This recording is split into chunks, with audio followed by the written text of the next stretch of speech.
Halo sobatku, selamat datang di channel Sobat Movie. Tempatnya review film paling asik dan menarik buat sobatku semua. Yang baru gabung, silakan klik tombol subscribe ya dan nyalakan loncengnya, supaya kalian tidak ketinggalan film-film seru yang Mimin upload. Oke, gak usah berlama-lama lagi, langsung aja kita ke reviewnya. Gasken sob.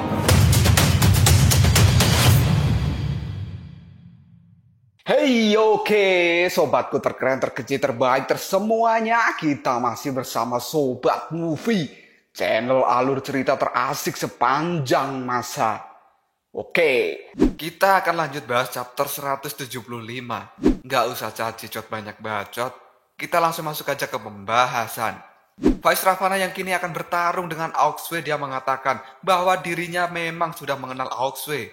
Karena Faiz Ravana tahu bahwa Auxue adalah Raja Naga yang baru yang memimpin pemberontakan pada Dewa Bayangan Gelap tempo hari. Sebelum bertemu dengan Auxue, Faiz Ravana berpikir bahwa Auxue adalah orang yang benar-benar hebat dan begitu kuat. Tapi nyatanya, setelah bertemu dengan Auxue, kini Faiz Ravana sadar bahwa Auxue bukan seperti yang ia kira selama ini. Dan Faiz Ravana kini menganggap Auxue bahwa dia hanyalah seorang naga biasa. Tidak berbeda dengan naga-naga yang lain. Auxue yang diremehkan oleh Jenderal Utara kini dinya berkata, "Hehe, jadi Anda pernah dengar namaku ya? Maka Anda harus ingat dan tahu sejarah kekuatanku yang luar biasa. Aku adalah Auxue, musuh dari Dewa Kegelapan. Kamu berani berkata begitu, maka aku akan membunuhmu. Hei paman, sekarang lihatlah kekuatanku yang sebenarnya. Sangat disayangkan kau telah bertemu denganku." Auxue pun langsung mengangkat pedangnya dan dia memanggil petir merah. Auxue pun berkata, "Atas nama Raja Naga, kupanggil kalian, petir 9 surga, turunlah ke dunia." Akibat dari panggilan Auxue tersebut, kini tiba-tiba langit menjadi gelap dan keluar petir dari dalamnya. Faiz Ravana yang melihat langit menjadi gelap, dia pun mulai waspada. Tapi kini awan yang menjadi gelap hanya berputar-putar saja dan tidak mengeluarkan petir yang besar seperti biasanya. Hal ini membuat Auxue bingung kenapa bisa terjadi seperti ini. Rasanya dia pun ingin pergi ke langit dan melihat apa yang terjadi di sana. Dan tiba-tiba saja Faiz Ravana bergerak dengan cepat dan langsung meninju Auxue yang membuatnya kini tersungkur di tanah. Auxue merasa kesakitan dengan pukulan dari Faiz Ravana dan Faiz Ravana pun kini berkata pada Auxue bahwa dirinya bukanlah naga yang luar biasa, tapi hanyalah seorang yang bodoh. Dan tiba-tiba saja petir merah besar menyambar Faiz Ravana. Kekuatannya sungguh sangat dahsyat dan menimbulkan gelombang petir yang sangat besar. Auxue lalu menghindari Faiz Ravana dan dia pun berkata, "Meskipun agak terlambat, akhirnya datang juga. Bagaimana rasanya, Paman?" Tubuh Faiz Ravana yang tersambar oleh petir Auxue kini mengeluarkan asap. Dan Faiz Ravana pun berkata, "Petir yang lumayan." Setelah Faiz Ravana berkata begitu, kini Auxue menjadi waspada akan serangan dari dirinya. Karena sekarang Faiz Ravana merasa sangat bersemangat untuk bertarung dengan Auxue akibat dari sambaran petir terakhir yang membuatnya sedikit terluka. Dan kini Faiz Ravana pun melesat dengan cepat menuju ke arah Auxue dan dia pun mengatakan bahwa Auxue kini telah membuat Faiz Ravana akan bertarung dengan serius.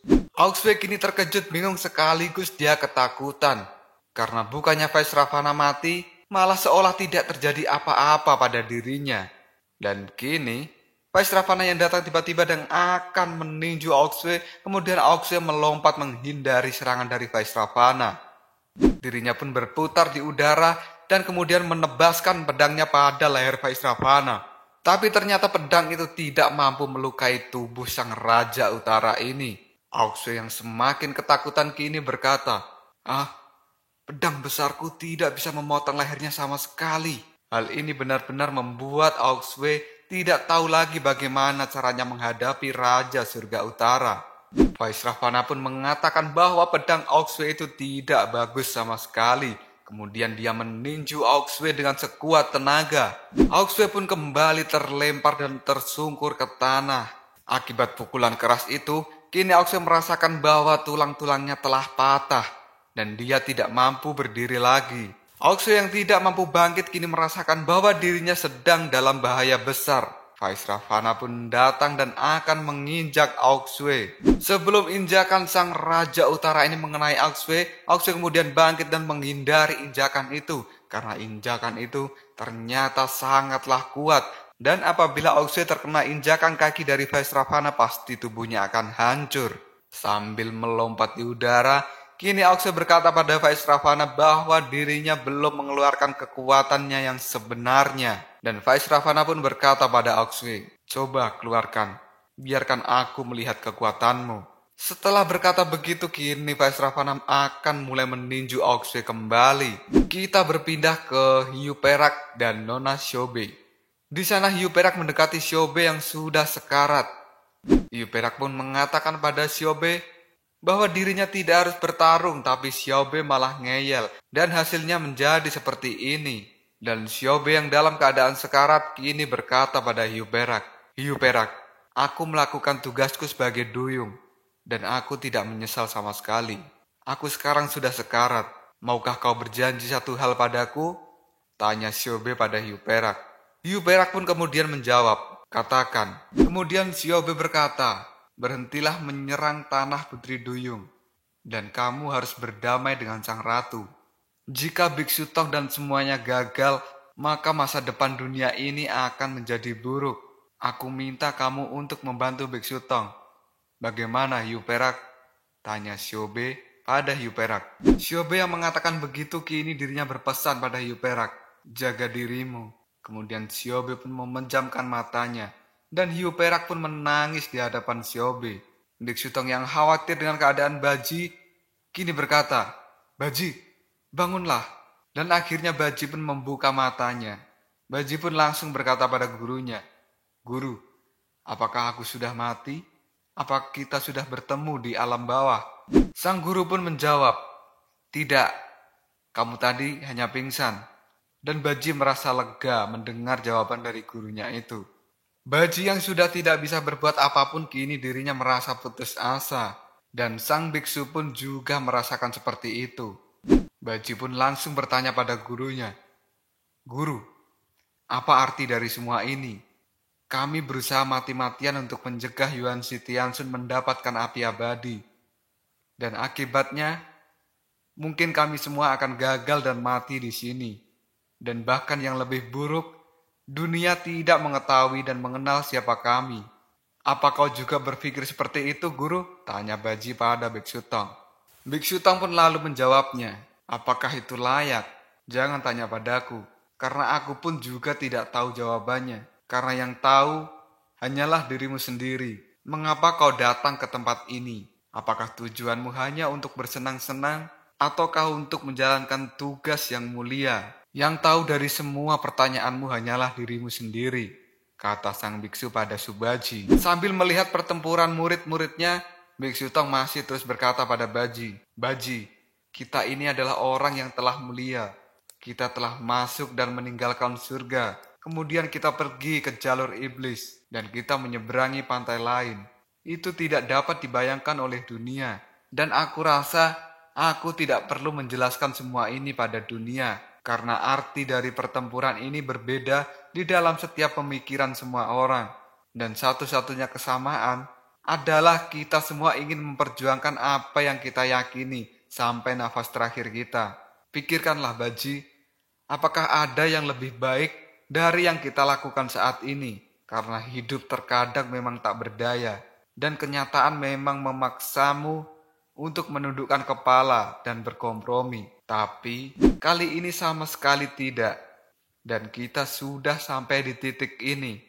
Jika kematian adalah takdir yang tidak terelakkan, caraku menerima hanyalah dengan berjuang dan terus berjuang sampai mati, kata biksu berkata pada murid-muridnya. Mendengar dari kata-kata gurunya, kini Baji kembali bangkit. Dan dia sekarang menjadi lebih bersemangat dari sebelumnya. Karena memang tujuan dia ke sini adalah untuk melakukan tugas yang begitu mulia untuk dunia. Wuching yang dari tadi tidak bisa bertarung karena tubuhnya tidak bisa mengumpulkan elemen pasir, kini kembali bersemangat. Dan tubuhnya pun kini sudah bisa mendapatkan kekuatan untuk mengumpulkan elemen pasirnya kembali. Begitu juga dengan si batu kecil, setelah mendengar dari kata-kata sang biksu dirinya juga bersemangat. Walaupun dia sebenarnya tidak terlalu berguna dalam pertarungan ini. Kini terlihatlah semangat juang dari sang biksu dan para muridnya. Dan kali ini mereka akan melanjutkan pertarungan ini. Karena misi mereka belum selesai. Terlihatlah sebuah tangan meninju seseorang. Dan ternyata tangan itu adalah milik Yuan Shi Tianchun yang sedang menghajar Bailang. Bailang yang terkena tinju yang sangat kuat dari Yuan Shi menyebabkan dirinya muntah darah. Dan Yuan Shi yang masih dalam kemarahannya kini berkata, "Binatang iblis, apa kau sudah mencapai batasmu?" Sambil berkata begitu kini Yuan Shi menghajar Bailang habis-habisan. Bailang pun terlempar cukup jauh dan dia pun mengeluarkan darah yang cukup banyak. Tapi Yuan Shi masih tetap tidak akan mengampuni Bailang. Dan Yuan Shi pun kini berkata, "Sungguh ajaib, kau bisa bertarung denganku sejauh ini. Dan sekarang rasakanlah kematianmu."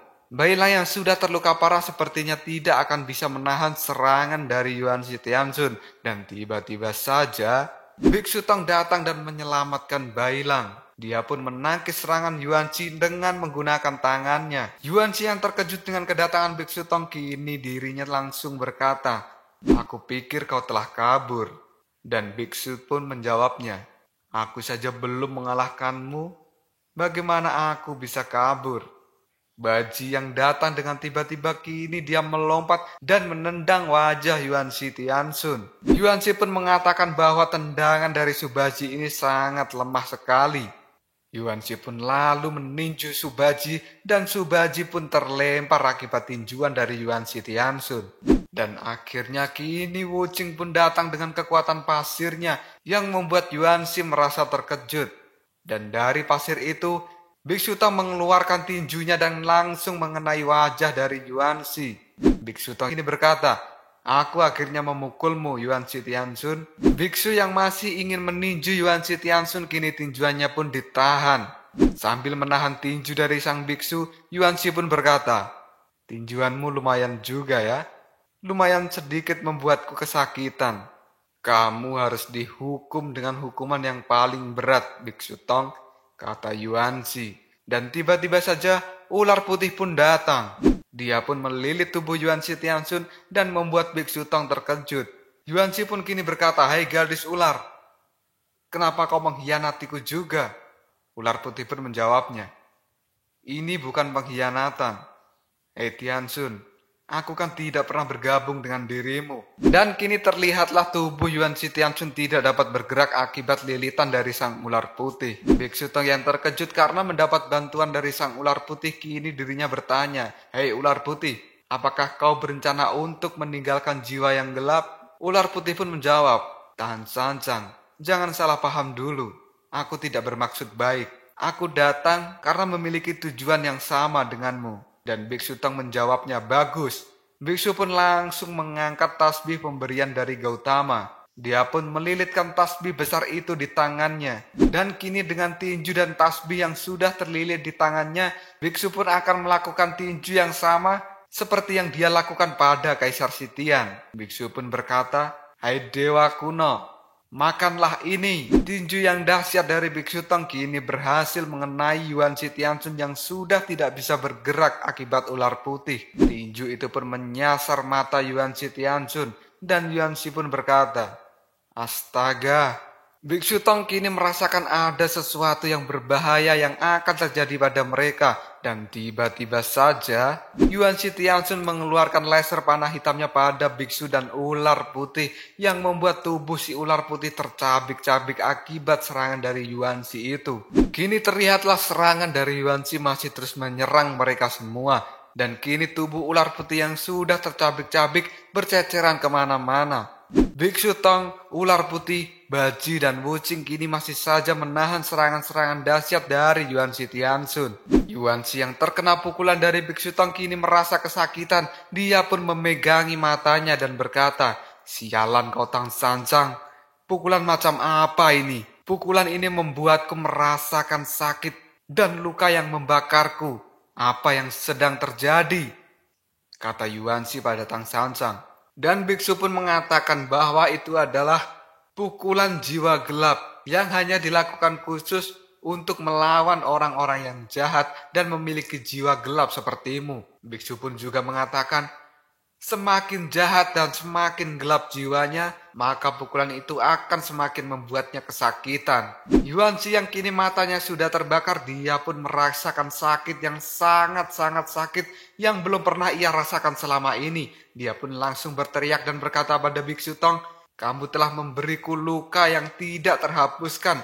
Dasar kau manusia. Emosi yang semakin besar pada Yuanzi Tianxun kini membuatnya ingin membunuh Biksu Tong.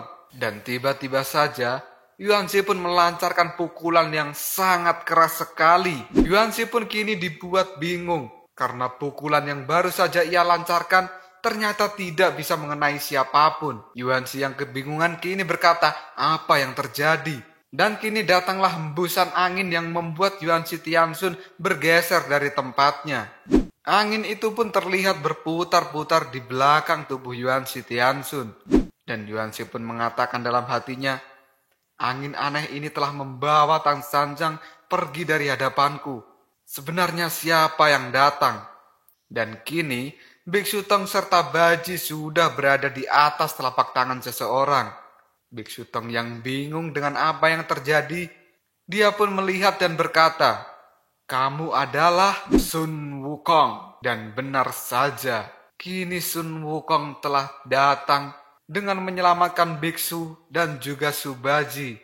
Dan Sun Wukong akan bertarung sekali lagi dengan Yuanzi Tianxun. Lalu apakah yang akan terjadi dengan pertarungan selanjutnya? Yuanzi melawan Sun Wukong, siapakah yang akan menang? Tunggu saja jawabannya di next video. Kopral Sob. Tetap stay di channel Sobat Movie dan jangan lupa klik subscribe, like, dan share ke teman-temanmu agar channel ini dapat berkembang dan menghibur kalian semua. See you next tomorrow. Bye-bye.